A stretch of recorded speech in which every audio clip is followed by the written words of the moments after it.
Undang-Undang Nomor 15 Tahun 2019 tentang pembentukan peraturan perundang-undangan didasarkan pada pemikiran bahwa negara Indonesia adalah negara hukum.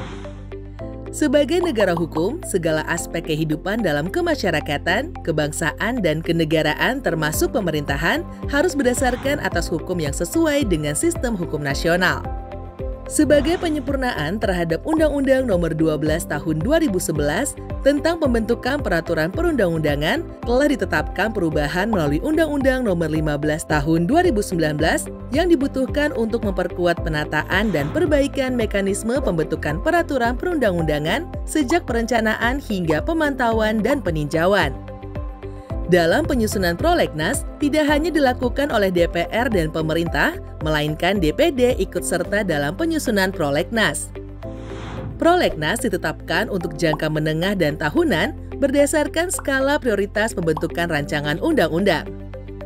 Penyusunan dan penetapan prolegnas jangka menengah dilakukan pada awal masa keanggotaan DPR sebagai prolegnas untuk jangka waktu 5 tahun.